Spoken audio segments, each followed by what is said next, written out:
Ladies and gentlemen, welcome to the very first installment of a weekly segment dedicated to the Colonial Athletic Association.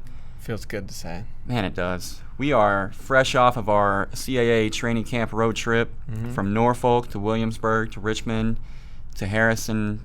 You got it. Yeah, there you go. And Baltimore. 11-ish days. I lost count. It was long. It was 11 if you count the travel days on the front and back end. I count them. Okay. I count them. It was long. I miss my wife and Yeah. my dog for the most part in that order. But it was the absolute best way for you and me to get acquainted with the best FCS league in the country. The deepest, the most competitive. Absolutely. By every metric. You name it, we got it. We do have a plan for this particular part of the show today, but before we do it, I would like to put you on the spot. Okay. During our road trip, we had really phenomenal cuisine from beginning to end. We did. Made some really good choices. Of those really good choices, what was the favorite restaurant of yours for the road trip? There are a lot of great choices. I'm gonna go, and we can never remember the name of this place, but the pizza that we had in Baltimore on Saturday I should be able night. to remember the name of it because I'm the one. What was that? Hamden? It was in Hampton. Hamden. Near Johns Hopkins. Very near Johns Hopkins. Which has a shortage of decent bars. It was a brick oven pizza, right? Yeah. It was very good. And I was pleasantly surprised because I could not read or pronounce or know what anything on the menu was. For those of you who were not lucky enough to be there, Kyle was Googling every ingredient Listen, I'm not we could put on our pizza. a food aficionado like you and Wells are. So I was in way over my head, and I was just letting you guys do the ordering. Man, but it went well, didn't it? It did. Yeah, that place was great. I would like to nominate Jimmy Madison's. Okay. The chicken fried steak approached moonshine in Austin level good, which is to say that it was close to being the best I've ever had. Okay. The old fashioned was very good, both of them. And I liked sitting on the roof. Yeah, It was a great the night. roof, the ambiance, man. You're looking out over the town that I can never say, and it was incredible. Beautiful night to be outside. It's 148 here today, approximately. Yeah. So to be there in 80-degree weather, looking off the rooftop, down at the citizens of Harrisonburg. There you go. It was there. I got That's it now. smooth. I'm good to go, Yeah. man. It was really good. The Jimmy Sprouts, by the way, unlike any Brussels sprouts I've ever had in my life. Okay. I know you didn't try them because you're not a big Brussels guy. I'm not. But let me just tell you, if you're ever back there, you should try them. Yeah, it was Jimmy's for the win. In fact, if you're ever in that town for a James Madison game, just stick to the name James Madison in all things. Oh, yeah. James Madison football, Hotel Madison, Jimmy Madison's the restaurant. They're all winners. Yeah. That's my advice.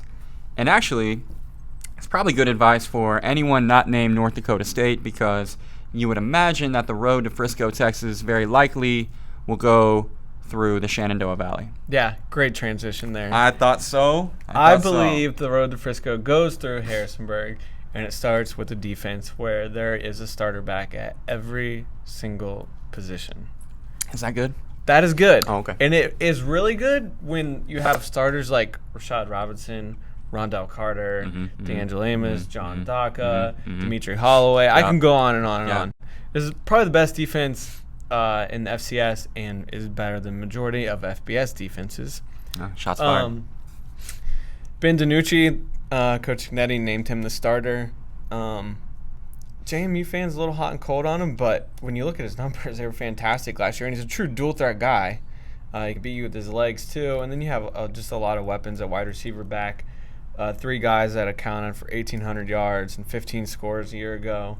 And the schedule sets up favorably. You know, you have the tough game at West Virginia to start the year, but then you get Towson, Villanova, New Hampshire, Richmond, which are probably your tougher CAA games, all in Harrisonburg at that beautiful stadium.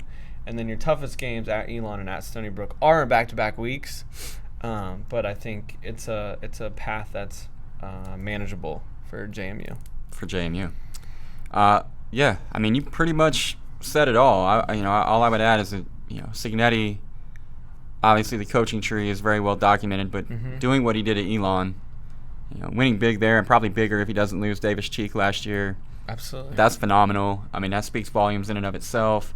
And then, again, the defensive side of the ball for them, they have a chance to be really, really dominant. They've got some NFL guys on that side of the ball, two of which you named, in Carter and Rashad Robinson.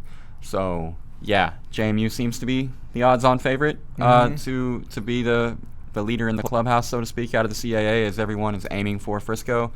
But I'm going to go with Towson. Okay.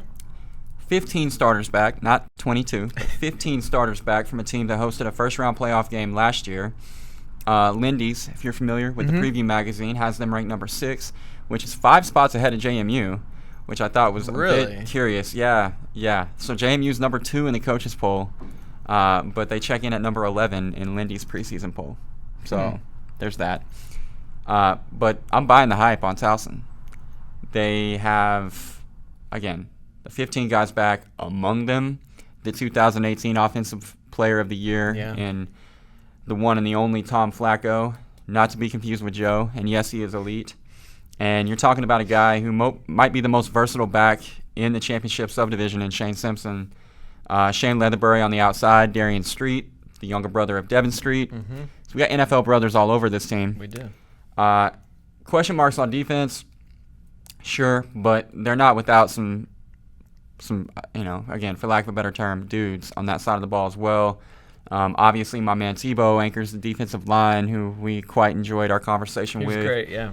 But Oklahoma transfer Ricky DeBerry is back again. He made 9 starts a year ago. You would expect him to pop this year.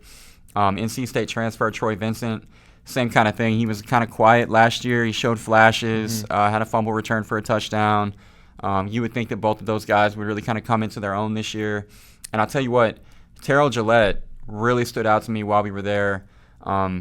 That's a guy, not just in his play on the field, but his leadership off the field, on the sidelines. He was really coaching the guys up in the middle of practice. And, it's not out of the ordinary to see guys coaching guys up, but the way that he kind of commanded their attention was really impressive to watch. The schedule is not exactly favorable, with road trips to JMU, Stony Brook, and Maine. But look, man, it's a CAA. Every schedule is going to look kind of daunting. I think for a program that has the talent level that Towson has, it's doable. And if they're right, they can play with anybody. I joked about Florida earlier, but don't be shocked if that game is close in the second quarter, because the frontline talent at Towson is very real. And not for nothing, Rob Ambrose is the head coach that I would most like to have a beer or 3 with if ever given the opportunity. And I don't know if that's worth any additional points on the scoreboard, but I felt as though worth mentioning here. You know what? He was great. He was very welcoming. Okay, so yeah, JMU Towson, not really surprise choices, but let's be real. Towson, you're less concerned about the defense when you have an offense like that. If going into the game, well, we're going to score this much. You don't need that many stops. Yeah, they're going to put up points, and again, it's not a situation where, and look, we got to see a lot of teams while we were on the road. There are teams that you walk on the field and you're like, that's a problem. That position group is a problem. That side of the ball is a problem. Or the opposite. That position group is very good. Yeah. That player is whatever it is. With Towson, I didn't walk on the field and go, I'm worried about their defense. Oh, no. I mean, they look the part on defense. They've got a few guys who jump out at you, and they don't have any glaring position groups where you look at them and you go, God. Yeah. So, yeah, to your point, I think, put points on the board, which should not be a problem. Flacco, as Ambrose very clearly explained to us, not just a good player, but a hell of a leader, and a guy that'll go to battle for his guys, and they'll follow him. So that's always a good thing. You got to have that guy behind center who will lead the way. But again, the weapons with Leatherbury and Simpson and Street and on and on and on. I mean, we were in the film room with the wide receivers coach, and he pointed out pretty much every guy on his team. It felt like so. A lot of young talent too. They are not short on confidence, and I'm excited to watch them play. Same. What team is not ranked number 2 on the coaches poll or number 6 on Lindy's top 25? A team that no one is talking about yet that you think is going to jump up and surprise some people. Actually, let me go first. Yeah. Let me go first. Go for it. Because I don't want you to steal mine. Okay. I'm going Richmond Spiders. Okay. And I know a lot of that comes from, like, We visited just there. being around the program. Yeah. But, yeah, it's pretty impressive when you pull into their campus and it's in the middle of a forest in Virginia and you feel like you just rolled up to Hogwarts. Pretty cool. But I feel like they're much closer to being what we traditionally expect Richmond to be than what people think. And defensively, of course, everyone knows they're led by CAA Defensive Player of the Year, preseason Defensive Player of the Year, Maurice Jackson.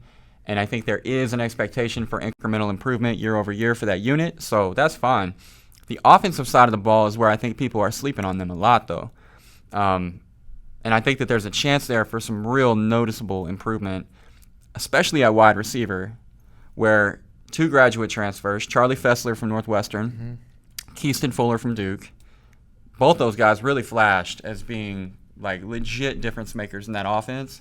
Fessler played at Northwestern. I mean, well, for that matter, Fuller played at Duke. But I mean, Fessler was on the field in crunch time. Big Ten championship, had 3 catches. I was about to say, Big Ten championship game was on the field and was getting the ball. And as soon as you walk on the field, 9 jumps out at you. Yeah. 6'4", 225. I mean, that's or 220, whatever he is. That's a guy that you're like, okay. And you don't see those everywhere. I mean, every program you go to, there's not a guy in the wide receiver group that jumps out. Fessler did immediately. Fuller did when they started going team, and I'm watching this dude just run by people. Right. He is an absolute burner. Fessler, again, big body guy, and his head coach was not shy about telling me that he expects him to lead the team, 70 catches, give or take. Yeah. And most head coaches, Coach Huseman says that about him. Most head coaches won't say that about a player. They want to kind of play it coy, but he was very forthcoming in the fact that he has very high expectations for Fessler, and he's just a good dude. Like, the other story that we got from Coach Huseman was that after spring ball, Fessler was driving home, and he fired off a text just to thank his coach for giving him the opportunity. And this is a kid that came from a Power 5 program, played for a Big Ten championship, and now he's at Richmond, and there is no sense of entitlement. It's just gratitude for the opportunity, which I think speaks volumes about the kid. With Richmond, ultimately, it's going to come down, in my opinion, to 2 things. First of all, can Joe Mancuso make the jump? Can he take the next step in his development? He's a guy who definitely looks the part of a QB1. When you walk out there, I mean, he looks like a stud. Yep. But he completed 58% of his throws last year, 10 picks against 7 touchdowns. That's not really what you're looking for. And in fact, ball control and not turning the thing over was a big topic of conversation while we were there. And they have to improve on that. And that ultimately, Joe is the guy that is pulling the trigger. Yeah. So you got to see improvement there. And if it's not him on offense, then with respect to Reed Chenault, I think Bo English, the Air Force transfer, is the guy it has to be, because we kind of know what Chenault is, and that's a guy that can manage the offense. But for Richmond to be good, their quarterback has to be very good. So the upside with Bo English is at least appealing, right? And regardless of whether it's English or Chenault or Mancuso, one of the 3 of them has got to take control of the offense, and they've got to have a good year, because Richmond's going to throw that thing around the yard. And that's my second point. They have got to run the ball enough to keep opposing defenses honest. The quarterback led the team in rushing a year ago. The only running back no running back had more than 225 yards on the ground. And part of that, as we talked about while we were there, can be attributed to the fact that Aaron Dykes only played in 4 games. Right. And he seems to be the guy, or one of the guys, who's really going to carry the load for them. But regardless of who it is, somebody has got to step. Your quarterback cannot lead you in rushing again this year. No. You got to have a guy step up and take control. Even if you're going with a committee, there has to be a guy who really stands out for them. So quarterback play, move the ball on the ground. If they'll do those things, I think Richmond is a team that could very easily be in the playoffs. And they were 10th in the CAA preseason? Yeah, poll? 10th. Yeah. I don't see that happening either. I don't either. I think, again, I think when people pick them 10th, I think they did that without even being aware of Fuller and Fessler. Well, that was going to be my next point is it's a good thing we did visit them, because we got to see – we can read on paper about Fuller and Fessler, but until you, see them and, see how well they're doing and performing, you're not going to think that they can make the playoff or take that huge jump up from 10. No, yeah, I think, and I'll tell you this, man. I mean, Huseman ran a really energetic camp, for the 2 days we were there, felt that way. Intense. It was. Yeah, there was really high energy. The coaches had an intensity level that was rarely matched. Even in the weight room, they were getting after it. Yeah, they were having a good time. So I really like the culture at Richmond, and I really like a lot of the players they've got on that team. And I believe if they can get quarterback play to complement the wide receivers they've got available on the outside, that sky's the limit for them. I like it because I definitely don't think they're finishing 10th in the conference. No. Who you got? For my surprise team, I'm going to go with someone we did not visit, the Delaware Blue Hens. And I think 5th in the preseason CAA poll. They win 7 games a year ago, get back in the playoffs for the first time since 2010. They'd kind of been on a rare downswing for that program. But the main reason that I do like them to finish possibly even higher than that and go further than the first round in the playoffs is because of the man we will talk to in just a little bit, Pat Kehoe. Pat Kehoe. 17 touchdowns, 2,000 yards last year, started all 12 games. I see him taking another step up to breaking that 3,000-yard passing and getting to like 25 touchdowns. Almost all your offensive line is back, which is huge, and keeping Kehoe clean. DeJuan Lee, as a young guy, ran for 600 yards last year. And the schedule helps, too. JMU or Maine, which when you're trying to rack up wins. Yeah, it helps to get two of the big three off your schedule this year. So that helps. And then your home games, New Hampshire, Richmond, Albany, Stony Brook, are all easily winnable games. Stony Brook returning playoff team, but you got to imagine that they're right there with New Hampshire, Richmond, and Albany. And then so you win all your home games, minus NDSU probably, North Dakota State. Yeah. And don't count out the Blue Hens, man. I'm not. I'm going to favor the 7-time national champions. That's fair. Then you steal a road game at either Elon or Villanova, you're sitting at 8-4. Yeah. So playoffs. Yeah, exactly. And probably setting yourself up pretty well in those playoffs. And then another thing that is pretty remarkable with Danny Rocco, the head coach. So he's been a head coach for 13 seasons at 3 different schools, Liberty, Richmond, Delaware. He's never lost less than 6 games. And he's only had 2 6-win seasons. So he's always been above 6 wins except 2 years in 13 years. That's pretty incredible. That's really good consistency. Yeah. No doubt about that. Former Richmond coach. Yeah. I should have used that as a segue. Yeah. That would have been good. I think with Delaware, they'll go as far as Pat Kehoe can take them. Really impressive kid, big arm. Didn't have anything handed to him. Had to go about things the right way to get that job, take that job. It means a whole lot to him. We had a chance to talk to him about that in Baltimore when we caught up with him a few weeks ago. And just had a few minutes with him. Got to talk to him about his path and the upcoming season. And let's check that out right now. All right, Pat Kehoe, the quarterback of Delaware.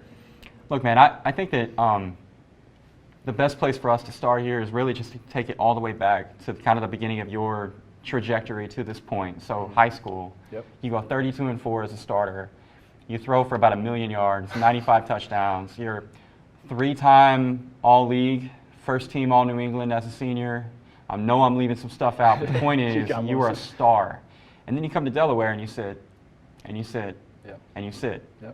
Now, this is an interview about you, not me, but my background is in student-athlete psychology.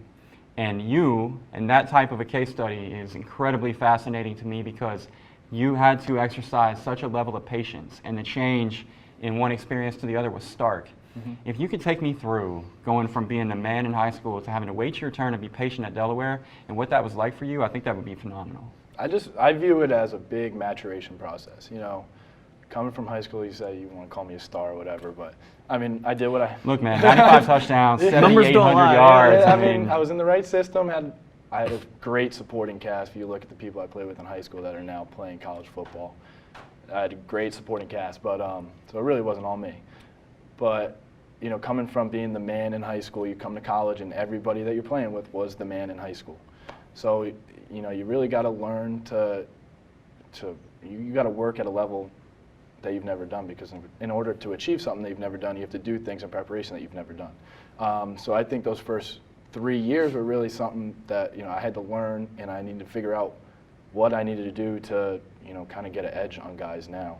You know, obviously, I wish I could have gotten on the field quicker, but it happened the way it did for a reason. I mean, I've learned so many different things. I've been through now my 3rd different offense, 2nd coaching staff. I've had, I think, 4 different quarterback coaches, now 3 different offensive coordinators. So, I mean, it's been a long journey of just learning a bunch of football, and that's, at the end of the day, what I'm thankful for, because, you know, my knowledge of the game, it makes me feel comfortable on the field now. Yeah. In today's day and age of college football, someone doesn't get the starting job and they're gone after spring. Mm-hmm. How tough was it to stick around and stay patient that entire time and not want to try to leave and go somewhere else where you maybe could get on the field? Well, I mean, the thought came into my mind when I was a freshman. Maybe I wasn't happy or anything like that, but it was a quick thought, because, you know, I chose the University of Delaware for a reason. You know, it may sound cliche, but people say in the recruiting process, it's not a 4-year decision, it's a 40-year decision. And I decided I want to go to the University of Delaware. I wanted to graduate. I wanted to be a Blue Hen, so that's what really made me stick it out. I knew I could play at the level. I just had to get there myself. And, you know, overall, I think it'll make me a better person for the long run for doing what I did. It may seem unconventional nowadays, but it was really the only option in my head. Well, we're glad you stayed. Yes. So am I. So I read that you're a triplet. Yep. And your brother MJ, correct me if I'm wrong, he's on the offensive line? Yep, he's played offensive line, tight end, now he's back on the offensive line. Okay. So if you're on your back, it's his fault. And then your dad is a legendary high school basketball coach in New England, correct? Yep. How competitive is your household? It's pretty competitive. You know, my sister, Michaela, or Trey, I've never called her Michaela in my life, actually. She's the 3rd one born, we call her Trey. She was also a big competitor just like us. Even my dad would probably say she was probably the best athlete. But, you know, it's a competitive house. My mom was the brains. That's what she takes credit for. She took the academic side, my dad was on the athletic side, but every day it was competing, whether it was basketball, baseball, football, volleyball with my sister. You know, it was fun, and it bred us to. Well, I mean, look, for you as, you know, the quarterback now, and we'll talk about your future in a minute, but what type of benefit do you take from being in a family like that, that level of competitive, with a dad whose literal career is molding, you know, young athletes and trying to shape them as athletes and individuals? Yeah. You grow up in that environment, and you grow up with 2 contemporaries who are quite literally the exact same age, the exact same, you know, hour, minute, you know, whatever. What do you take from that? How does that help you do your job right now? It's just made me comfortable in the situation. The hardest I've ever been coach, and the biggest critic that I've ever had in my life was my father, because, you know, he saw potential in us, and he always told me, the day I stop yelling at you is the day that I don't believe that you can do it. And he still hasn't stopped yelling at me. So that's a good sign. And, you know, I take those words to heart, because, you know, when it may seem like somebody's yelling at you, they might be mad, but you got to listen to what they're saying, not how they're saying it, because there's always a lesson to be learned in every situation. And, you know, I'm thankful for my father and all he's done, and my siblings for pushing each other, and it's really just molded us into the people we are and the competitors we are, and it's helped us be successful this far in life. Sure. Delaware has had, you know, great long line of quarterbacks be successful, and go on to even, you know, the next level. Yeah. Do you feel kind of a certain responsibility being the quarterback of Delaware, or feel that at all?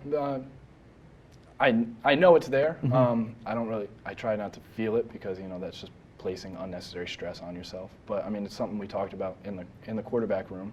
It's like, you come from a long lineage of success, and to be the man in that room right now is a great honor. And I want to carry that on and pass it on to the next guys that come behind me. You know, we have a great room of young guys that are going to be successful in the future. So that's just something I take as an honor as a starting quarterback, and as a captain. You know, it's something that a select few men in this world have done at the University of Delaware. So I'm proud to be one of them.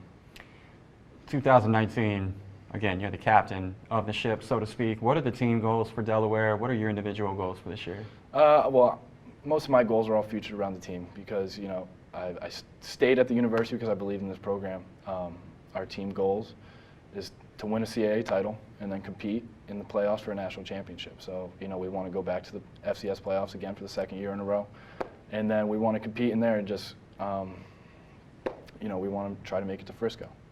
Good question. Let's end with this. Where is Pat Kehoe in 5 years? Wow. It's a tough question, but, I love football. I love sports in general. My two loves growing up were football and basketball.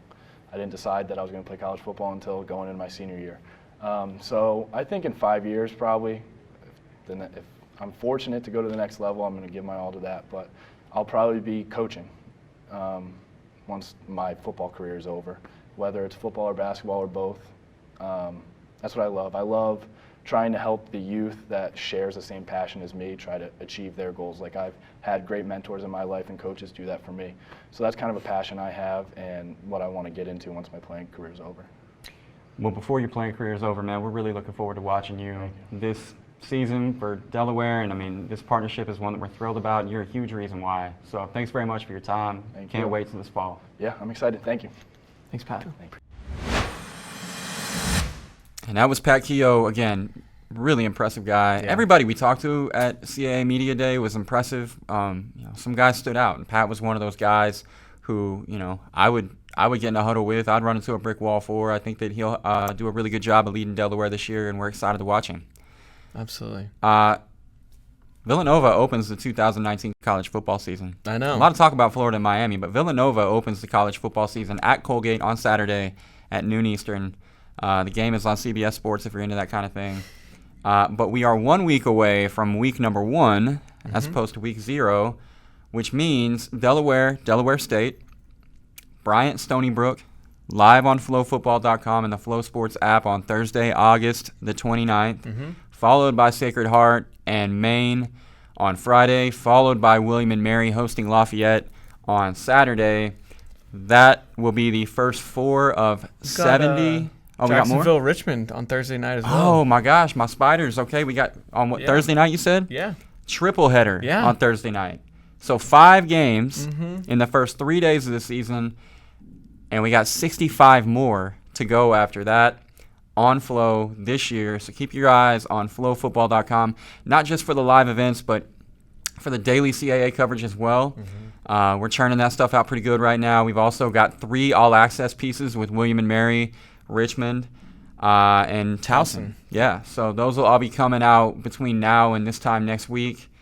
And so, yeah, get on the World Wide Web and consume that content.